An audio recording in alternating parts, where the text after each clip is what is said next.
So making sure audio is still good on my end with the owl stuff. Perfect. So I'll call the meeting to order at 7:19 p.m.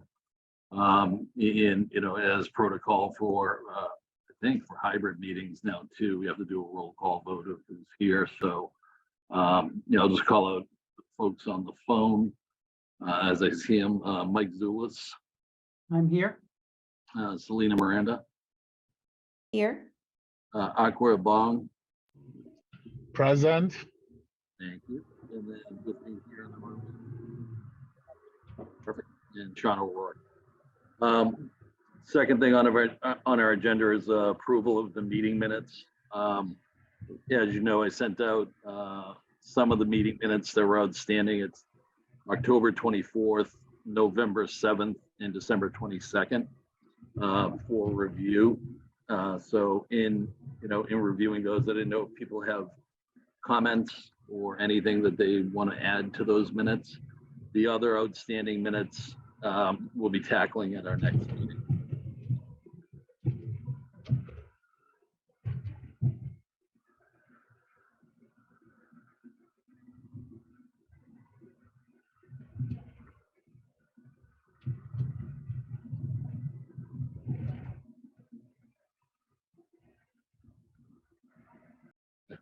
Assume by the silence, there's no comments or people reviewing them now.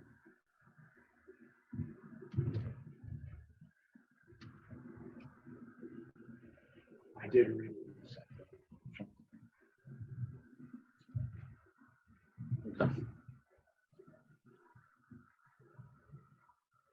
Still need a motion to approve them. They just don't approve on their own.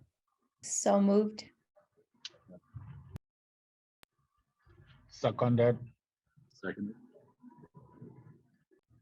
All right. Mike Zulis, Yes. Selena Miranda, Yes. Aqua Bong, Yes. Tim Lombard, Yes. Sean O'Rourke, yes.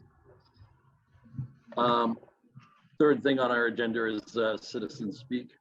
Yeah, didn't forget about you, Pete. Is citizen speak. So we allocate the first 15 minutes for citizens that want to speak. We try to, limit it to 3 minutes, but obviously we'll allow more if time permits. So for those attendees, if you could raise your hand, and we could call on you, and then Pete after that, I can pull you in case anybody raises their hand. Well, yeah, just as part of the attendees that are up there on the right-hand side. And I don't see any, so feel free, come on up and join.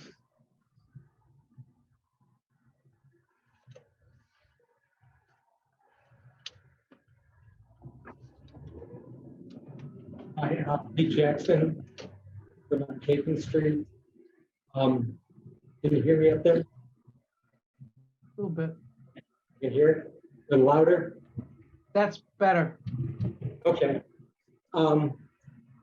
First of all, I just want to express my disappointment and a lot of other people's disappointment about what happened with Fontbach. I thank the members of this committee and others around town who made such a valiant effort to make that work, and it's really disappointing. We thought that would be a good start to solving the overcrowding problem. So that came as a blow.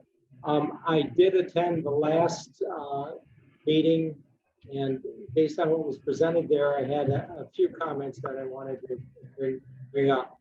And they relate to the park department parcel.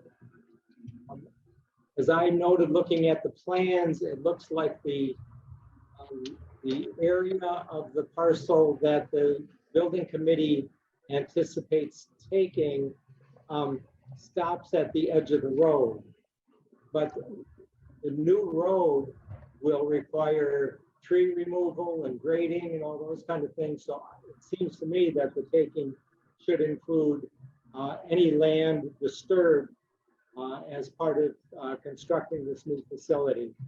And so I just want to make that point, and I'm sure you'll hear it again. Secondly, the taking of the park department parcel takes literally all the land of that parcel that has recreational value, leaving just a wetland and wetland buffer area. So I think that it's incumbent on you to take the entire parcel. And then when the parcel is subdivided between the school project and the leftover land, I think the leftover land certainly could be part of the compensatory land for the conservation committee. Certainly doesn't have retain any recreational value for the park department. The third point I want to make is that park department land, just like the conservation land, is protected by Article 97. So any land taken on the parcel will have to be replaced with at least equivalent land from somewhere else. And so given a 6.5 acre parcel, there's going to have to be a replacement of at least 6.5 acres somewhere else of land with recreational value. So those are the comments I have. Thanks. Thank you. Perfect. All right, and we have one other person, Regina CM. And just a reminder, when you do speak, please just state your name and your address for our records. Hi, thank you very much. My name is Regina Campbell Malone. I live at 177 Truro Lane. I'm a town meeting member in Precinct 1. I just want to thank the school building committee and the school committee for digging in so deeply to try and find multiple different answers to what is a critical problem impacting the children of our town, the teachers of our town, and administrators of our town right now. I trust and have heard time and time again the thoughtful answers you have given. I'm sure that Citizen Speak doesn't offer you an opportunity to provide those answers for us live right now. But thank you for entertaining our questions and our attempts as citizens to understand the process, to walk with you in that process. And I appreciate you for the transparency that you brought to that process through walkthroughs, site visits, and the many forums that you've tried to communicate information to the public with. So thank you, and I honor the work that this committee has done. Thank you. And I'll pause just for another, couple seconds to see if anybody else feels the need to raise their hand. We'll take some more comments like that. We can find them. All right, so moving on. First thing on our main agenda is for old businesses, talking about the BSC survey plans for Gow Road. I know we've gone over them now for essentially 2 meetings, and we've kind of we're honing in, for lack of a better word, on a couple options. And for now, I just kind of want to open it up to discussion for some of the members to weigh in if there is anything further that they would like to get comment on in regards to those parcels. And I can pull them up if people need to review them.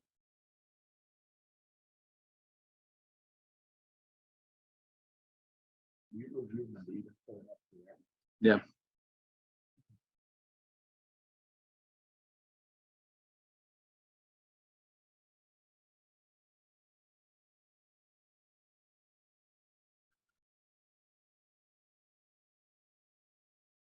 So this is essentially the option that we were left with last time, is based on the discussion was going.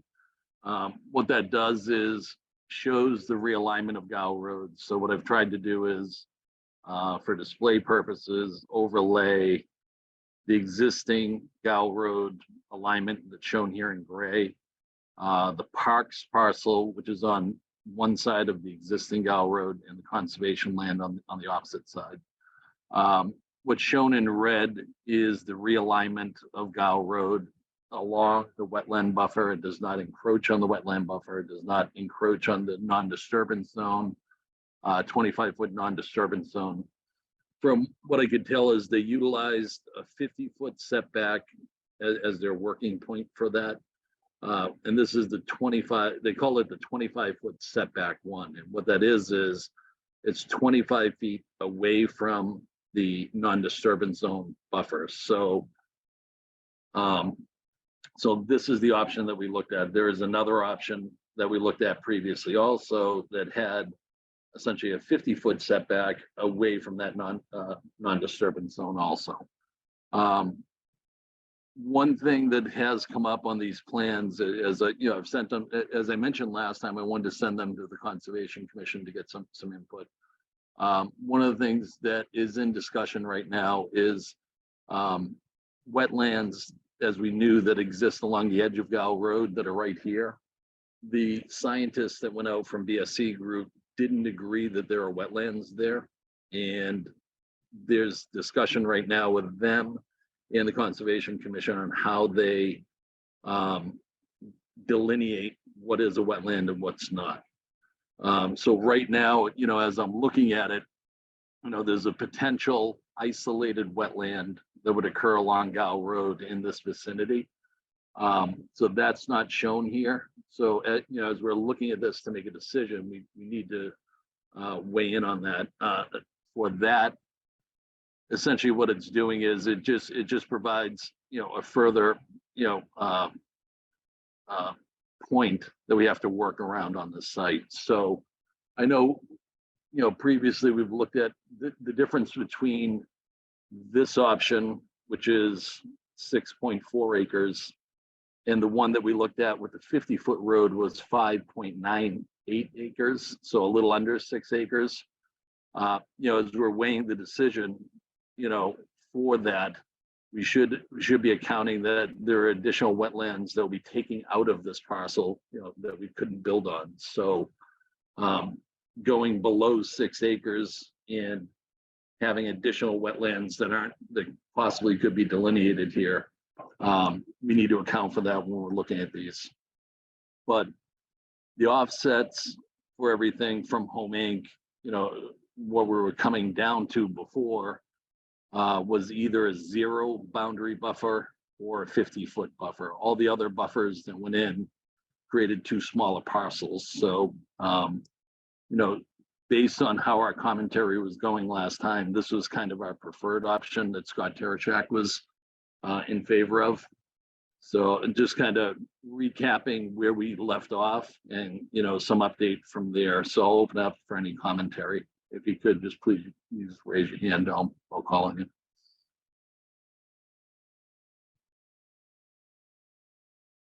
Yep, Glenn. I just think we should mention for the folks who are listening that a 50-foot buffer on the Home Inc. side is a 50-foot buffer plus the 50-foot zoning buffer. So that's actually a 100-foot construction buffer from the property. I think that's important to mention. In addition to the 50-foot conservation buffer you see here between where Home Inc. is and the potential project, there's an inherent zoning. Sean, we missed a lot of that. I did anyway. You want to? Sorry, the mic, doing my best with this mic.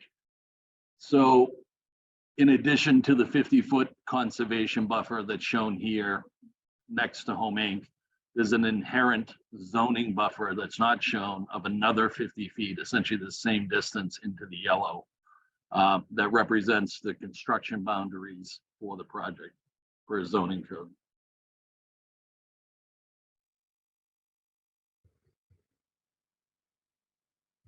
Did you hear that, Mike? Yes. All right, sorry, just making sure. Dr. Miranda, you're. Yes, thank you, Sean. And when it comes to parcel 2, so if additional wetlands are distinguished or that's what we are going to be contending with, how much are we potentially going to lose in terms of parcel 2? They don't have it identified now, but it would be a loss on any of the parcels because it's happening essentially right in the middle of it right now. It does not extend all the way up, so it's not a delineation line all the way up. It goes up Gow Road a little bit. The true size of that was not surveyed, again, because BSC's engineers did not see it as wetlands when they went out, and so they didn't delineate it because for them it didn't meet the standards of what a wetlands were.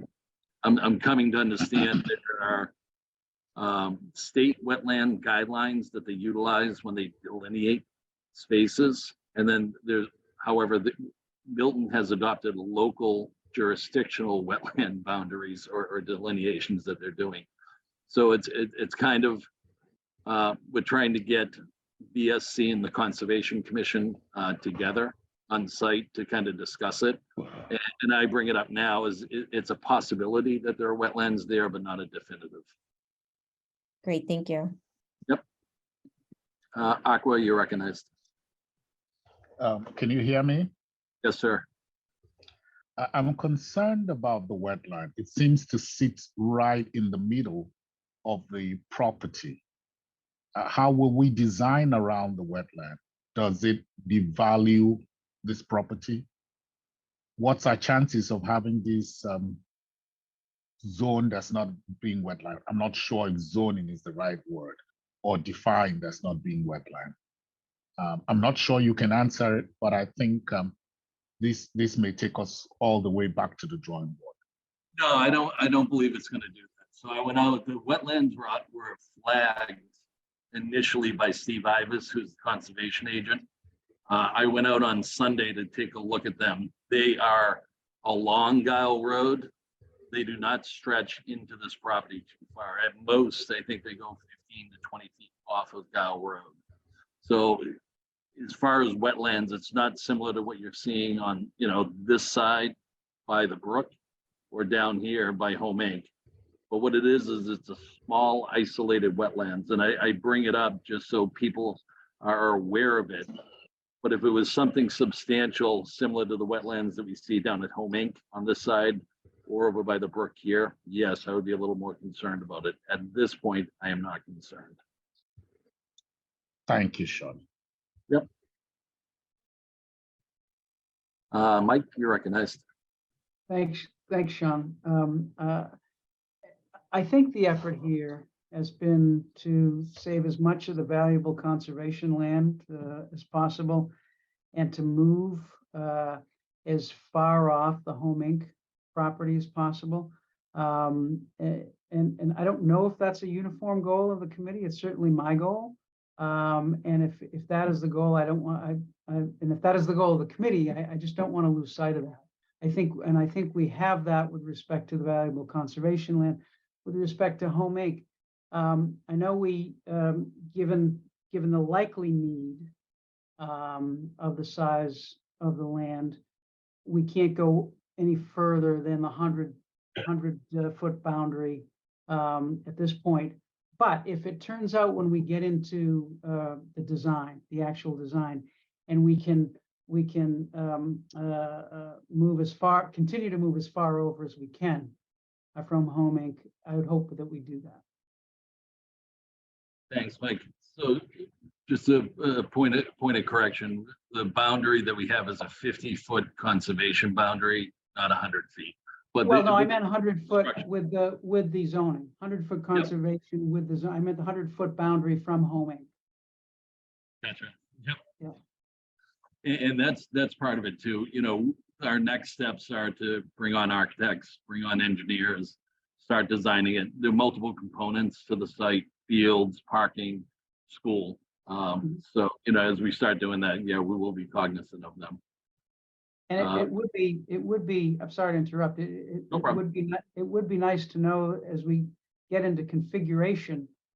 Hopefully we can work with Home Inc. as we get it in the configuration and see what is the most palatable to the residents there in terms of if we can, configure the different parts of the school in a certain way. Hopefully we can get some feedback on that. Betty, you're recognized. I was just wondering when you were thinking that you would like the committee to make a decision on the preferred parcel. It's a good question. It kind of ties into later in the agenda of future meetings. So I'm meeting with Select Board tomorrow night, and I'm also meeting with Conservation Commission on the 14th. So ideally tonight, that's why we have it down as a potential vote. That if people were comfortable with it, ideally tonight we would come into the agreement for what parcel we would like to go with. And then I can present a singular option going forward to Select Board, Conservation Commission, and everything else.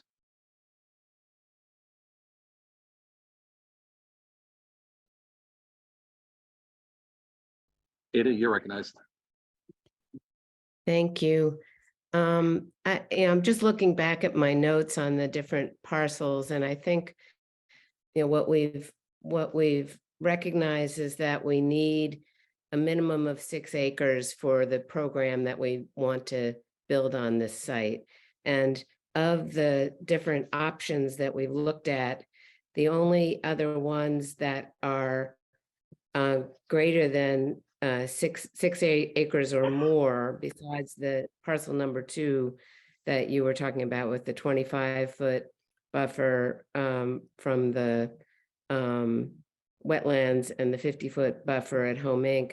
The only other 2 that are greater than 6 acres have a 0 buffer in addition to the 50-foot zoning buffer for Home Inc. And I think, in along the lines that Mike was saying, I think that really has been our goal, is to, if possible, to have that additional buffer on the Home Inc. side. So I think it kind of really does narrow us down to option 2 as really being the one that's feasible, given our program need and the space we've got available.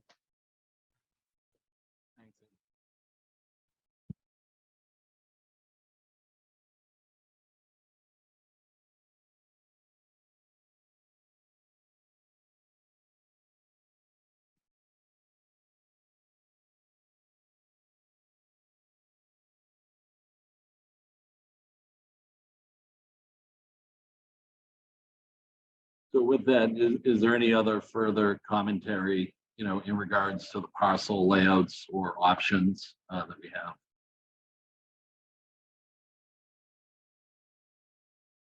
I don't see any. So is anyone in favor of a motion?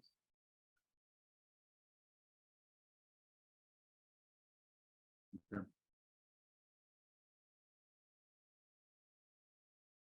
I have for the notes. I'll make a motion. Okay, what is that motion? That the committee vote to move ahead with parcel 2 as being the best option for our site.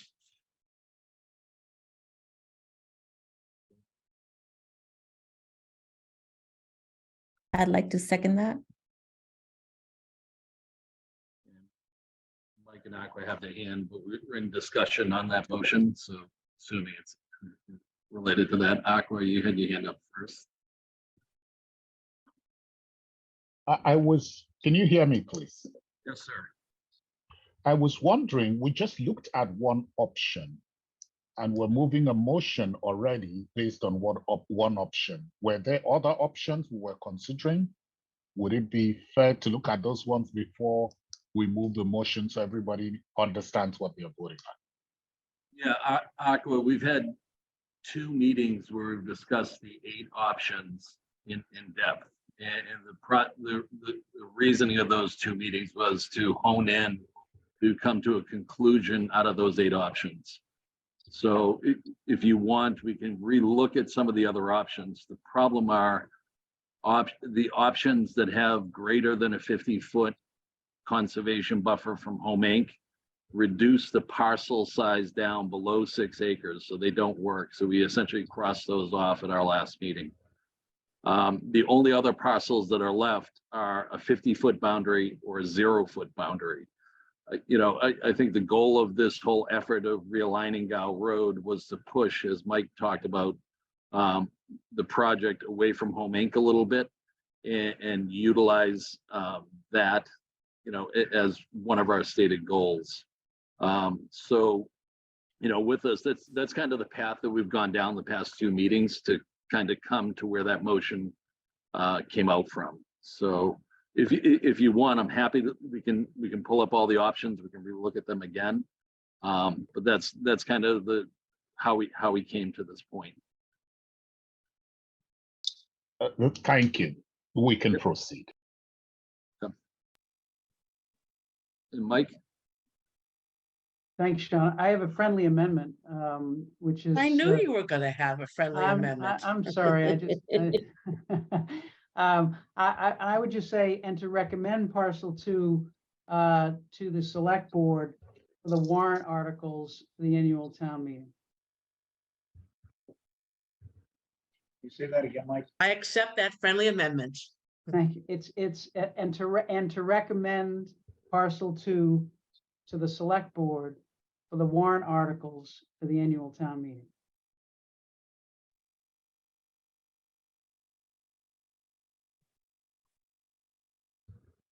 Any other commentary on that motion? And Aqua, you still have your hand up. I'm not sure if that's left over from last time. It's left over. I'm struggling to put it down using No problem. a new cell phone here, and I'm embarrassed at my inability to walk this step. There we go. Thank you. I put it down. It's all set. Thank you. Thank you, Mr. Co-host. I appreciate that. All right, so see no further discussion. Do a roll call vote. Mike Zulus, Yes. Selena Miranda, Yes. Betty White, Yes, Akbar Bong. Can you hear me? Yes, sir. Yes. Tim Lombard, Yes. Sean O'Rourke, yes. Motion passes. All right, so on to our new business. So for the upcoming May town meeting, we've got 3 articles on the agenda right now. 2 of which deal with, the land swap, and 1 is essentially off funding. So start, because we're already talking about land swap, we'll jump into those 2. So the first one, and Mike, feel free to jump in if I go, incorrectly on this one. The first article is for acquisition of the property on Gow Road. The second article there is essentially the land swap components of it. So is that right, Mike? Just making sure. I think that's right. I don't have them in front of me. That sounds right, Sean. Okay.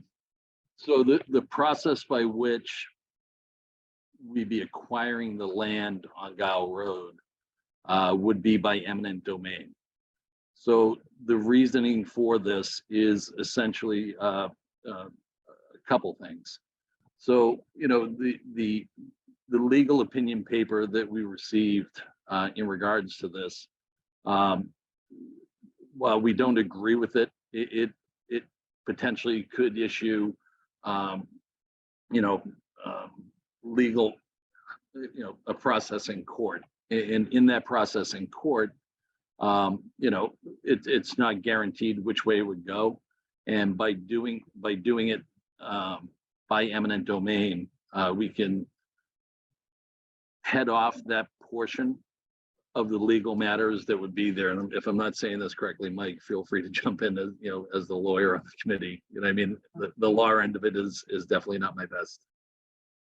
Yeah, I mean, I think the point is, there's been an argument raised, and so there's a legal mechanism to address the argument if it's ever raised, and this is the legal mechanism to do that.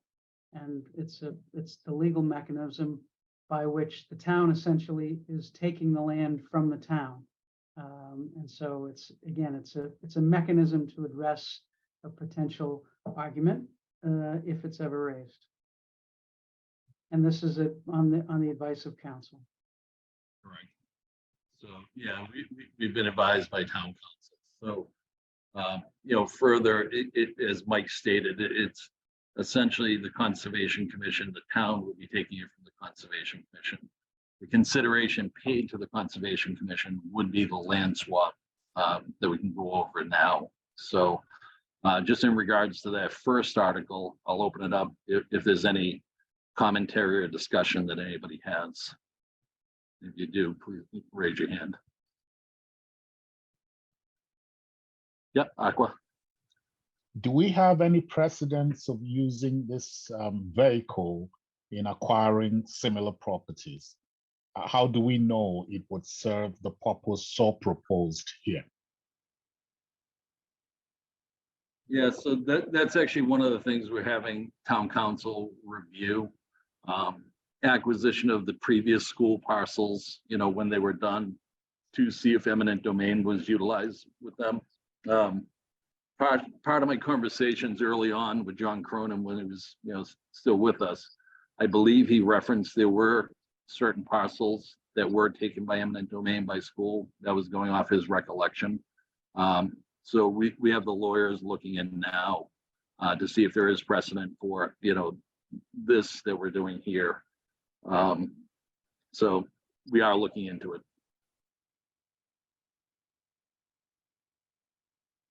That's all my comments. Thank you. Can somebody bring down my hand?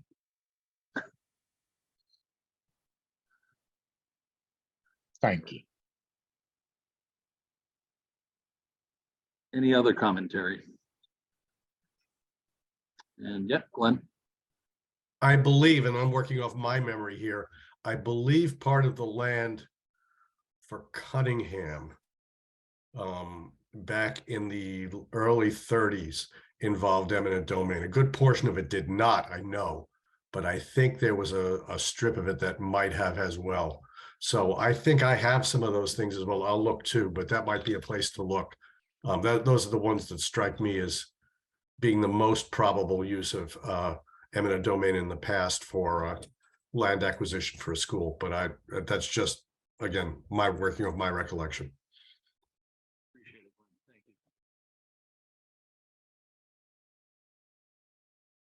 you. Any other commentary?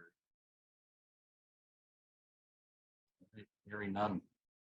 So the next part on the other article that we have for the Maytown meeting is to go through essentially the additional parcels that we're adding into the land swap. So as everyone knows previously, we were including 2 parcels on Herrick Drive and a parcel on Randolph Ave. And, in total, they equated to, I forget how many acres it was, a little over 8, I believe. So in addition to those parcels, we've identified with the town additional parcels that we're working with the town planner right now to identify, to ensure that, the Conservation Commission doesn't currently own them. So 2 of the ones which I'm aware of, one is due to a project that's going on at Winter Valley, at the corner of Winter Valley and Highland Street in the paperwork I sent out leading up to the meeting. There was work at Winter Valley where they had to replicate wetlands similar. They found isolated wetlands in the back. They needed to build their building on top of it, and they're recreating wetlands up at a parcel that they thought was owned by the Conservation Commission. It currently is not. It's town-owned property, general municipal use. That's roughly about 5 acres. We'll be including that as part of the swap to increase our acreage. And then the other one for work for I think it's the Community Preservation Acts that they're looking at Peverly Park to add a park into. Part of the documentation review on there, the idea that Pope's Pond was previously owned and not controlled by the Conservation Commission was found that it's general town municipal land. So essentially what happens now is with Pope's Pond, the 41 acres of that can be included into the swap. And that swap there basically adds 40 something acres. There are 2 other parcels that we're identifying too. And in total, we're looking to convert into conservation roughly about 60 acres right now from, where we're at before, which was about 8 acres. So, the summary that I sent out in that email earlier this week kind of lays out, where those parcels are, the sizes, and essentially the metrics of all of them. So as far as our update, more of this will be coming up, in the tomorrow's night meeting with the select board, and then further meetings with Conservation Commission on the 14th. So at this point, I'll kind of open it up for, commentary or discussion.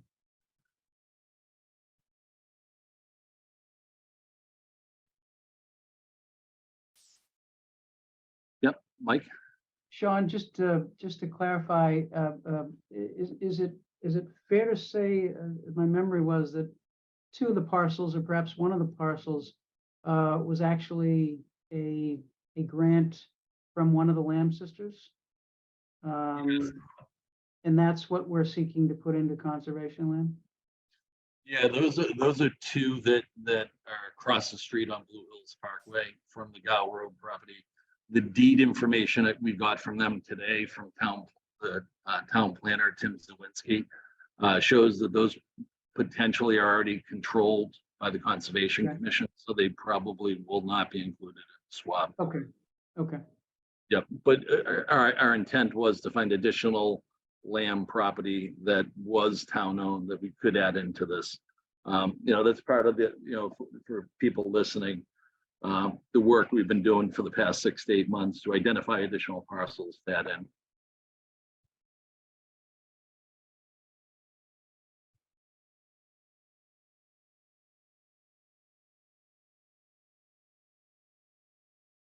Yeah, Selena.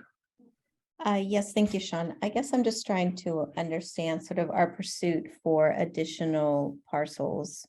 Just designate for conservation, it really is our sort of our best, sort of putting our best foot, out there in terms of our best approach to trying to sort of make sure that, we're doing right by the town in terms of the land swap and our rationale, right? And it just strengthens our position, if I'm understanding it correctly. Yeah, so essentially what it is, previously when we did the land swap, it was roughly a 2-to-1 ratio for land it's land coming out of Article 97 and land going into Article 97, at least how town council explains it to me. So previously it was, we were taking out, for lack of a better word, for ratio's sake, 1 acre, we were putting back 2 acres. At this point now, with the parcel 2 that we just voted on, total Article 97 land is about 6 acres. It's 6.4 acres that would be taking out of Article 97. The amount of land we'd be putting into Article 97 is approximately 60 acres, a little less if we don't include those ones that Mike and I discussed as the land. So, roughly a 9-to-1 ratio increase from the 2-to-1 ratio we had before.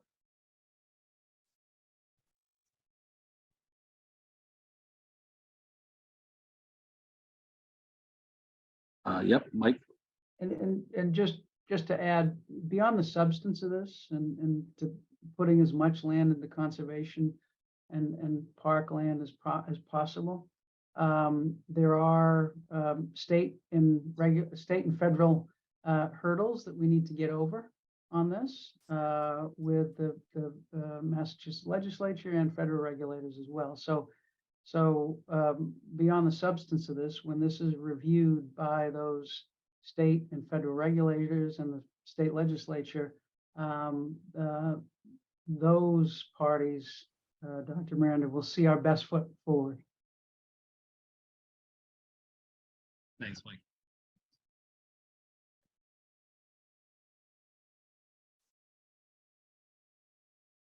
Any other commentary? Yep, Ada. Just to be sure that I understand the land swap, it's Article 97 covers both conservation land and parkland, is that correct? So that what we're taking out is 6.4 acres of combined park and conservation land that are all Article 97? So is that what's being swapped here? I just want to be sure I understand that it's not broken out into a conservation swap and a park swap. Yeah, and again, just in talking with town council, it's yeah, everything's covered under the umbrella of Article 97. So we're pulling out 6.4 acres of Article 97 land. Roughly, I forget the metrics, but I believe we're at about, I'll do it simply rather than get real into specifics, but it's about 3 acres of conservation land and about 3.4 acres of parkland, I believe. And I'll confirm that, with everyone later on the metric sheet. But combined, it's 6.4 acres based on parcel 2, correct? Okay. Thank you. Yep.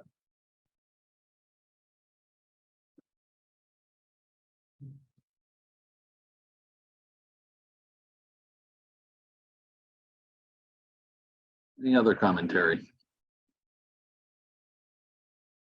All right, hearing none. The last thing that we, our other article that we have up is essentially a funding article. Again, as I mentioned a couple times, we've depleted all our funds over 4 years. So, we're going back looking for more money. The intent of that article is to create supplemental funding for architectural and engineering services for this site to develop essentially concept plans, a 30% design over the next year. So May 2024, we could have a full, a well-baked design, floor plans, engineering plans, addressing a lot of the concerns that are coming up. So that's kind of our roadmap for that article, is essentially to secure funding for that. So, with that kind of brief overview of what that article is for, again, I'll open it up for commentary from anyone on the panel.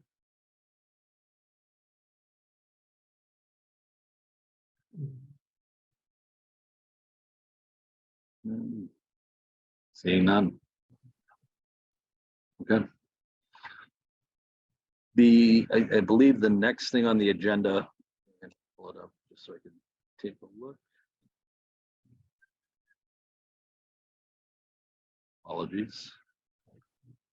So yeah, it's essentially the planned meetings that I have next. As I alluded to earlier, I'll be presenting to the select board tomorrow night.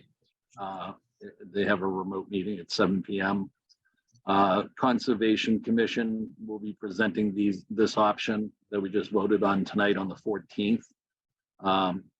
My intention is to have a site walk after that meeting. So the meeting that we have with Conservation Commission will be an informational only meeting. They won't be taking any votes. It's more to just bring them up to speed on everything we've been doing.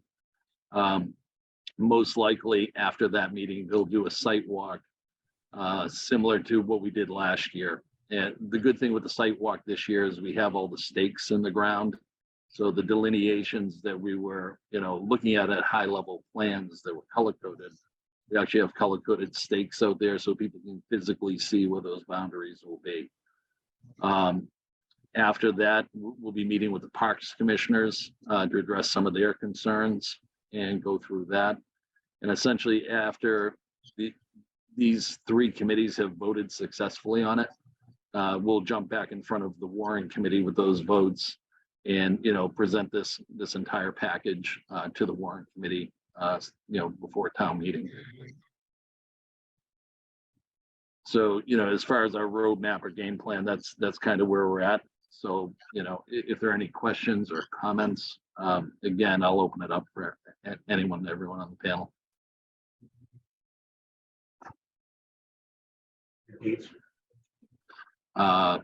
tomorrow night, February 7th for select board, February 14th for Conservation Commission. All the other ones are TBD.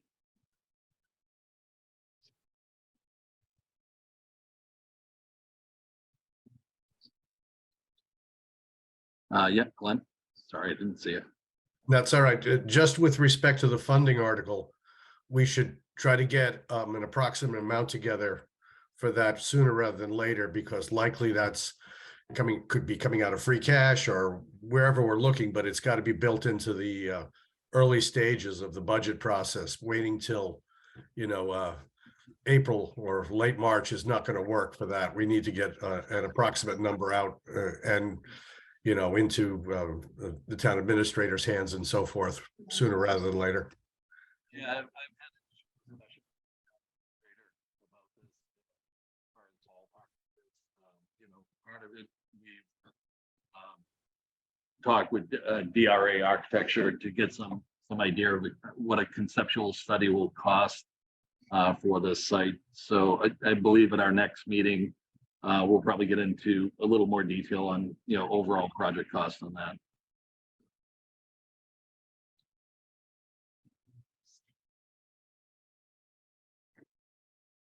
Any other questions or comments in regards to, funding article or meetings or anything like that?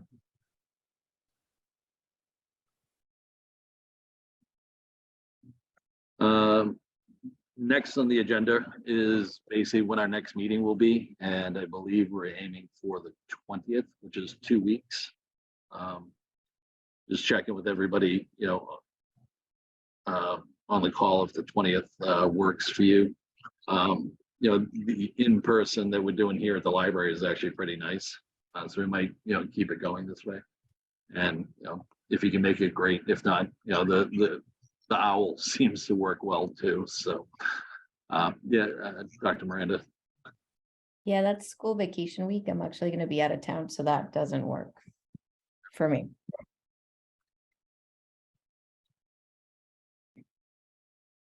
Yeah, so I'll ping some of the others on it too, because again, I'm horrible at schedule. Like, if you recall, the last one I tried to schedule the next one on the 13th, which is town meeting. And I think I just defaulted and put it a week later. So I'll ping with everybody, but for now, if we can get a quorum, I'd like to try to keep it on there. Glenn? You may want to check with the town clerk because that is a federal holiday. And there are some restrictions about open meetings occurring on federal holidays. I'm not sure if it's hard and fast, but I would check with the town clerk on that. Sounding more and more like we're going to the 27th. So I will check with them and find out. I'll follow up with everybody by email.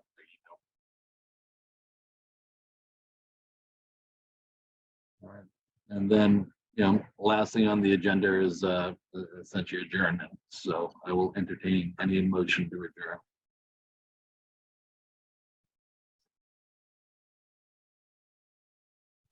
No motion to adjourn.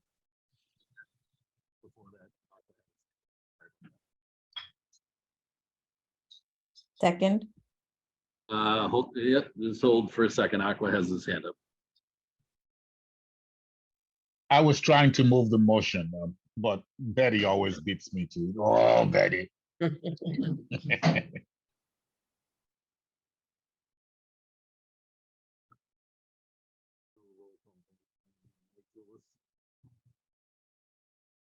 Sean, you're on mute. I don't know if you said Can't hear something. you, Sean. Sorry. Yeah. Speak up. So Betty made the motion. Dr. Miranda seconded it. So we'll go to a roll call vote. Mike Zulus, Yes. Dr. Miranda, yes. Betty White, Yes. Aqua Bong, Yes. Tim Lombard, Yes. Sean O'Rourke. Yes. Thank you all and have a good night.